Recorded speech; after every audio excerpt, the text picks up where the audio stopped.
같이 기도함으로 새벽기도 시작합니다. 하나님, 하나님의 말씀이 들려지고 하나님의 지혜를 얻는 시간 되게 도와주옵소서. 세상에 보여주고 세상이 말하는 그대로 보고 듣는 것이 아니라, 그리고 그렇게 생각하는 것이 아니라 하나님 주시는 말씀 가운데 생각하고 판단하고 분별할 수 있는 은혜의 하루가 오늘 되게 하여 주옵소서. 예수님 이름 받들어 기도합니다. 아멘. 오늘 말씀은 스바냐 2장 4절에서 15절까지의 말씀입니다. 스바냐 2장 4절에서 15절까지의 말씀입니다. 가사는 버림을 당하며 아스글론은 폐허가 되며 아스돗은 대낮에 쫓겨나며 에그론은 뽑히리라. 해변 주민 그렛 족속에게 화 있을진저 블레셋 사람의 땅 가나안아 여호와의 말씀이 너희를 치나니 내가 너를 멸하여 주민이 없게 하리라. 해변은 풀밭이 되어 목자의 움막과 양떼의 우리가 거기에 있을 것이며 그 지경은 유다 족속의 남은 자에게로 돌아갈지라.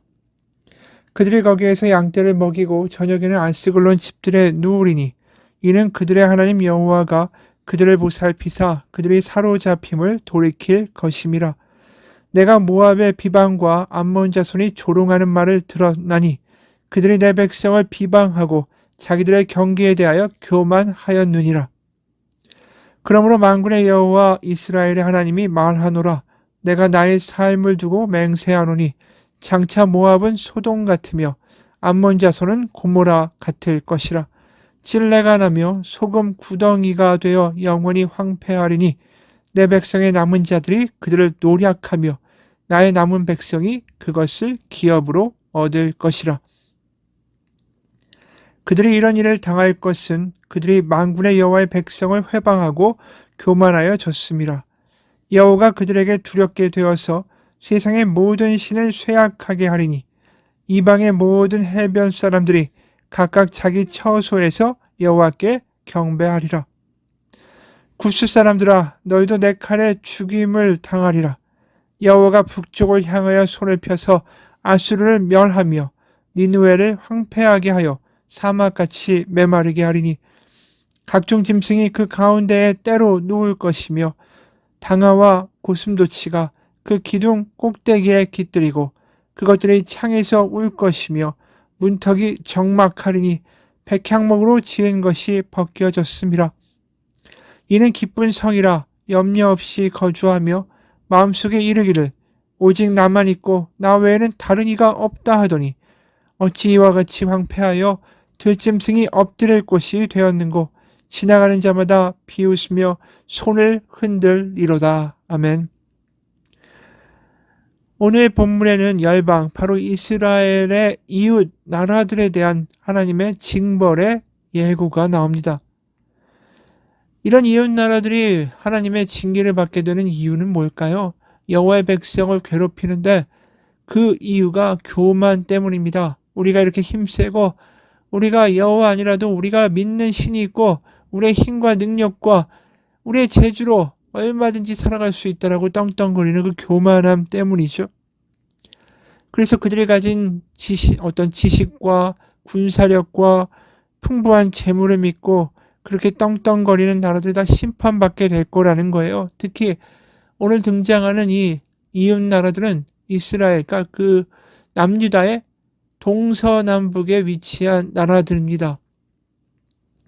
먼저 서쪽에 위치한 나라 블레셋에 대한 이야기예요. 전에도 말한 것처럼 블레셋은 5도시가 연합해서 만들어진 도시 연합 국가입니다. 그래서 4절, 7절까지 보면 이렇게 나오죠. 가사는 버림을 당하며 아글론은 폐허가 되며 아스돗은 대낮에 쫓겨나며 에그론은 뽑히리라. 여기 나와 있는 4개의 도시가 있지만 이미 1개의 도시는 멸망하고 4개의 도시만이 스바냐 때에 남아있었기 때문이죠. 그래서 5절에 해변 주 및 그렛 족속, 이 그렛 족속은 블레셋 민족을 다르게 부르는 이름입니다. 이 그렛 족속에게 화 있을진저 블레셋 사람의 땅 가나안아 여호와의 말씀이 너희를 치나니 내가 너를 멸하여 주민이 없게 하리라. 그 하나님의 심판 때문에 그 나라에 살던 그 도시에 살던 모든 사람들이 쫓겨나게 되고 그래서 6절에 해변은 풀밭이 되고 목자의 운막과 양떼 우리가 거기에 있을 것이며, 그래서 그 지경은 유다의 족속의 남은 자에게로 돌아갈지라. 그들이 거기에서 양떼를 먹이고 저녁에는 아스글론 집들에 누우리니 이는 그들의 하나님 여호와가 그들을 보살피사 그들의 사로잡힘을 돌이킬 것임이라. 이 블레셋 이 도시들이 얼마나 급속하게 망하는지 모릅니다. 순식간에 망하기 때문에 이들이 낮에 망하는데 밤에 유다 족속의 남은 자가 거기에 가서 누울 정도가 된다라는 거죠. 순식간에 망하고 너무나도 어이없게 그 멸망이 급속도로 임하기 때문에 이 감당할 수도 없는 정도고, 그래서 블레셋이 그렇게 교만을 떨지만 그 땅은 결국 유다 족속의 남은 자에게로 돌아간다라는 거예요. 우리가 어제 언급한 대로 이 남은 자가 누굽니까? 목마름이 있는 자. 다시 말해서 수치를 모르는 백성아 모일지어다 할 때 자신의 그 수치를 깨닫고 목마름과 갈망을 깨닫고 그 하나님께로 모인 백성들, 다시 겸손하게 아버지 앞에 아버지 집으로 돌아온 탕자가 같은 그 백성들, 그 남은 자들이 결국은 이 블레셋이 멸망한 땅에 머물게 된다라는 거죠. 왜냐하면 남유다는 결국은 패망할 것이기 때문입니다. 우리가 오늘 보는 열방의 심판 이후에 바로 남유다에 대한 심판이 이어지죠. 그러니까 남유다의 이스라엘의 남은 자들은 하나님께서 그 위기와 그 심판을 피하도록 블레셋과 다른 나라에 그들을 숨기신다라는 거예요. 그래서 블레셋이 멸망하고요. 그 다음에 또 어디가 멸망하게 되냐 하면 남유다의 동쪽에 있는 모압과 암몬이라는 나라가 망하게 될 거다라는 거예요. 8절부터 11절입니다. 내가 모압의 비방과 암몬 자손이 조롱하는 말을 들었나니 그들이 내 백성을 비방하고 자기들의 경계에 대하여 교만하였느니라. 그러므로 만군의 여호와 이스라엘의 하나님이 말하노라. 내가 나의 삶을 두고 맹세하노니 장차 모압은 소돔 같으며 암몬 자손은 고모라 같을 것이라. 찔레가 나며 소금 구덩이가 되어 영원히 황폐하리니 내 백성의 남은 자들이 그들을 노략하며 나의 남은 백성이 그것을 기업으로 얻을 것이라. 그들이 이런 일을 당할 것은 그들이 만군의 여호와의 백성을 회방하고 교만하여졌음이라.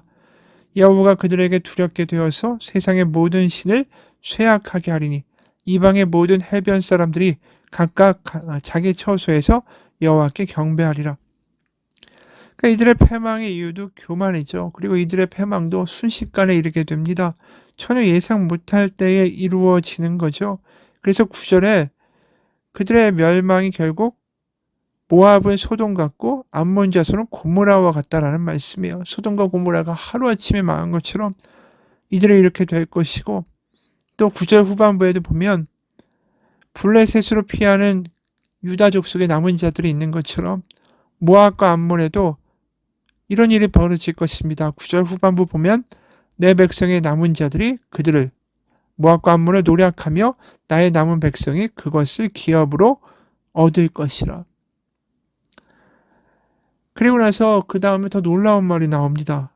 모압과 암몬이 그냥 멸망하는 게 아니라, 블레셋도 그냥 멸망하는 게 아니라 11절에 여호와가 그들에게 두렵게 되어서 세상의 모든 신을 쇠약하게 하리니 이방의 모든 해변 사람들이 각각 자기 처소에서 여호와께 경배하리라.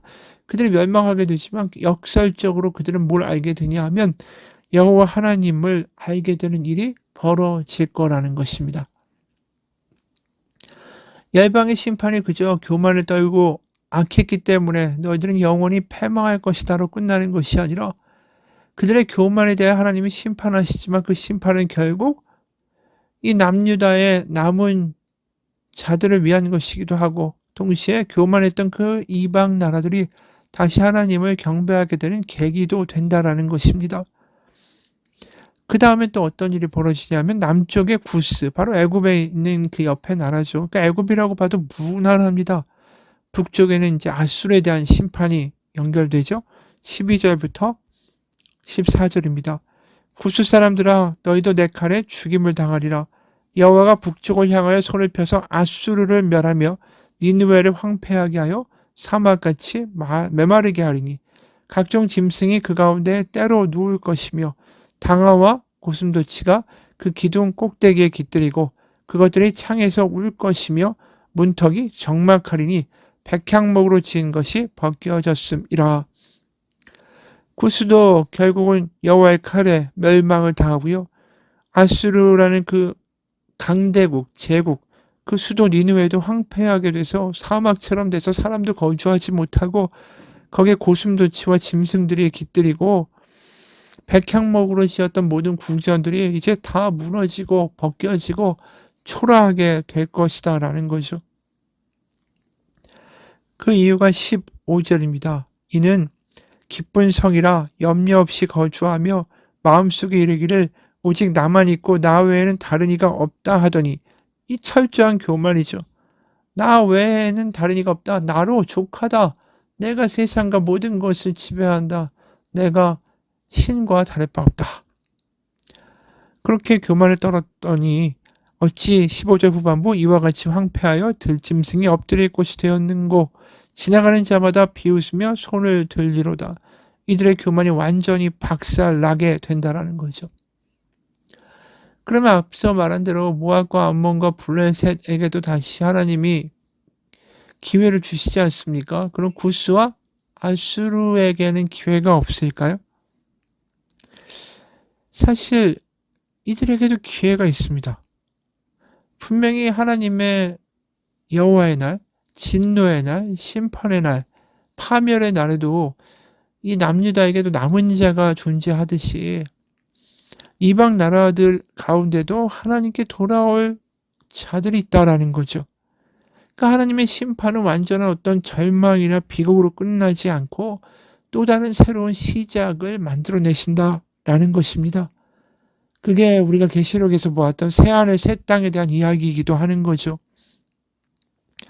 그래서 우리가 살펴보지는 못하지만 3장을 미리 보면 3장에 이런 대목이 나옵니다. 3장 9절부터 11절입니다. 그때 내가 여러 백성의 입술을 깨끗하게 하여 그들이 다 여호와의 이름을 부르며 한 가지로 나를 섬기게 하리니 내게 구하는 백성들 곧 내가 흩은 자의 딸이 구스강 건너편에서부터 예물을 가지고 와서 내게 바칠지라. 구스 사람들도 돌아온다는 거죠.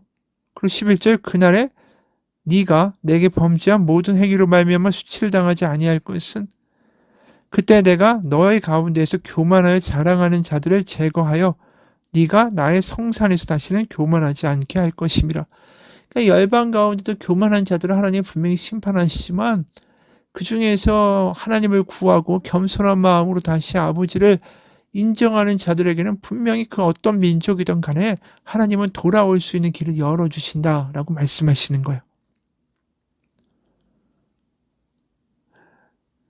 그래서 모든 이들이 이제 하나님 앞에 겸손을 가지고 나오는 이들이 하나님을 섬기는 이제 비전이 분명히 여기서 제시되는 거죠. 그리고 또 남유다의 남은 자들에 대한 이야기도 12절에 이렇게 나오는 거 아닙니까? 내가 공고하고 가난한 백성을 너희 가운데 남겨두리니 그들이 여호와의 이름을 의탁하여 보호를 받을지라. 그리고 그 결말에 드디어 여호와의 이 어떤 분노와 질투가 다 끝나고요. 그리고 무슨 일이 있습니까? 하나님의 사랑, 하나님의 은혜. 그들이 이제 완전히 회복돼서 하나님을 아버지로 알고 탕자가 다시 아버지 집에 돌아왔던 장면처럼 다시 하나님 앞에 엎드리며 하나님 앞에 이 겸손함으로 내가 잘못했다라고 나아갔을 때 하나님의 반응이 나옵니다. 17절이에요. 너의 하나님 여호와가 너희 가운데 계시니 그는 구원을 베푸실 전능자이시라. 이게 3장 17절이에요. 그가 너로 말미암아 기쁨을 이기지 못하시며 너를 잠잠히 사랑하시며 너로 말미암아 즐거이 부르며 기뻐하시리라 하리라. 3장 17절의 말씀은 앞에 나와 있던 대목과 너무 다릅니다. 앞에는 칼, 심판, 진노, 분노, 파멸 이런 단어들이 질비하더니 3장 17절에 결국 결말은 뭡니까? 하나님의 사랑의 선포예요. 그가 너로 말미암아 기쁨을 이기지 못하시며 너를 잠잠히 사랑하시며 너로 말미암아 즐거이 부르며 기뻐하시리라. 이런 놀라운 역전의 모습이 우리는 신약의 탕자의 비유에서 보게 되죠. 탕자가 얼마나 악했습니까? 교만했죠. 아버지 필요 없다. 내 힘으로 살겠다. 나에게 돈만 있으면 내 마음과 내 뜻대로 사는 것이 나에게 가장 유익이라. 그렇게 떠나갔던 탕자. 그런데도 마지막에 뻔뻔하게 돌아오죠. 자신의 교만이 꺾여나가고 이제 아버지 앞에 깨어진 마음으로 그래도 아버지밖에 없구나 하면서 돌아온 그 탕자를 먼발치에서 보고 아버지는 맨발로 뛰어나갑니다. 그리고 얼싸안죠. 누가복음 15장 21절부터 24절.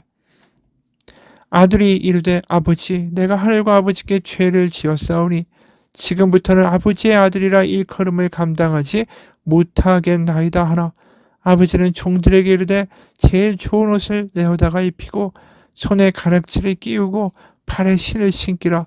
그리고 살진 송아지를 끌어다가 잡으라. 우리가 먹고 즐기자. 이 내 아들은 죽었다가 다시 살아났으며 내가 잃었다가 다시 얻었노라 하니 그들이 즐거워하더라. 이 어이없는 역전의 모습, 어이없는 탕자의 아버지의 모습이 오늘 우리가 3장 17절에 보게 되는 하나님의 모습이에요. 하나님 여호와가 너희 가운데 계시니 그는 구원을 베푸실 전능자이시라. 그가 너로 말미암아 기쁨을 이기지 못하시며 너를 잠잠히 사랑하시며 너로 말미암아 즐거이 부르며 기뻐하시리라. 여러분, 하나님이 이렇게 기뻐하시고 사랑하시는 존재 어떤 사람들입니까? 하나님 앞에서 교만이 깨어진 사람들, 그 교만의 머리가 박살나는 사람들, 하나님 없으면 안 됩니다라는 것을 고백하며 나오는 이들, 그 모든 이들에게 하나님은 기쁨으로 그들을 맞아주시는 탕자의 아버지가 되어주신다라는 거죠. 그 돌아온 이들이 남유다의 바로 겸손한 자들, 목마름이 회복된 자들, 그리고 열방 가운데 이제 교만이 사라지고 하나님 앞에 엎드린 자들, 모두 탕자와 같은 자들이다라는 것입니다. 어느 분의 글로 마치죠. 혹 거실에 예쁜 액자가 있나요? 우리 집 거실에는 제가 아끼는 액자들이 있습니다. 그중 하나에 두 아들이 어렸을 때 만들어준 쿠폰이 그 액자에 들어있어요. 거기에는 두 아들이 쓴 꼬물거리는 손글씨가 쓰여 있지요.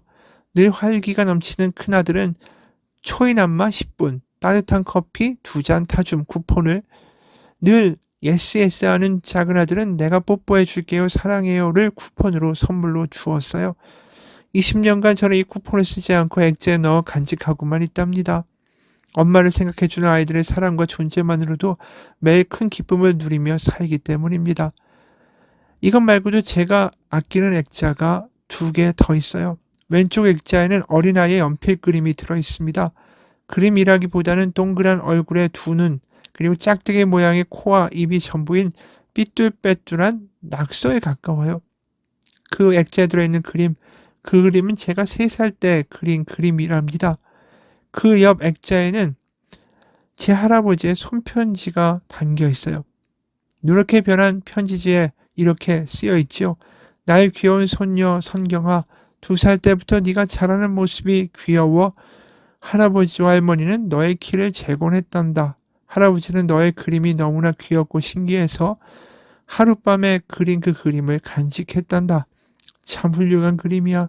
할아버지가 적적할 때 너의 그림을 보면 늘 마음이 좋단다. 아빠 엄마 말씀 잘 듣고 공부도 잘해서 나의 귀여운 손녀 선경이가 훌륭한 사람이 되길 할아버지는 바란다. 1974년 2월 16일. 3살 꼬마의 어설픈 낙서를 훌륭한 그림이라고 좋아해 주셨던 할아버지의 사랑. 그 격려 때문에 저는 제 그림이 누군가에게 기쁨과 위로가 되면 좋겠다라는 마음을 갖고 미술을 하게 됐죠. 또 이 편지는 저를 향한 하나님의 부르심을 깨닫는 계기가 되기도 했습니다. 낙서를 보고 기뻐해 주시던 할아버지의 사랑 때문에 낙서처럼 구겨진 제 삶까지도 사랑해 주신 하나님 아버지의 마음을 이해하게 되었기 때문입니다. 제게는 너로 말미암아 기쁨을 이기지 못하시며 너를 잠잠히 사랑하시며 너로 말미암아 즐거이 부르며 기뻐하시리라. 그 스바냐 3장 17절의 말씀이 할아버지의 편지처럼 저에게 따뜻하게 다가왔습니다. 하나님의 사랑은 두 아들이 만들어준 쿠폰 이상의 확실한 약속이 됐죠. 어설픈 제 그림을 귀히 여겨주신 할아버지의 사랑처럼 하나님의 사랑이 저를 소중한 사람으로 만들어 주었어요. 그래서 저도 그림을 그리면서 사람들에게 말합니다. 하나님은 당신을 정말 사랑하세요. 당신은 소중한 존재랍니다. 그렇습니다. 우리가 잘나서 뛰어나서 우리를 사랑해 주시는 게 아니라 못난 3살 소녀의 그림을 사랑해주고 기뻐해주는 할아버지처럼 순수한 마음으로 하나님 앞에 나아가 하나님을 사랑한다고 고백하는 모든 이들을 부둥켜 안고 기뻐하시며 그 즐거움을 이기지 못하시는 하나님 아버지, 그 아버지가 지금도 우리와 함께 계십니다. 같이 기도하겠습니다. 우리는 묻습니다. 하나님 저 사랑하십니까? 하나님 저 사랑하시는 게 맞나요? 하나님 왜 이럽니까? 왜 우리의 삶은 이렇게 힘이 듭니까? 우리는 따지는 마음으로 항상 나가서 왜 이러냐고 하나님한테 항변할 때가 많습니다. 하지만 이제 다르게 나아가기 원합니다. 하나님 앞에 탕자처럼 그저 하나님 제가 왔습니다. 부족하고 엉망이고 힘들고 눌려서 흔들거렸지만 그래도 아버지 앞에 지금 왔습니다. 하나님 우리를 받아주시고 하나님의 은혜와 감격과 기쁨이 저에게도 부어지는 은혜가 있게 해달라고 그렇게 기도할 때마다 하나님 아버지를 경험할 수 있는 은혜가 우리 가운데 있게 하여 주옵소서. 예수님 이름 받들어 기도합니다. 아멘.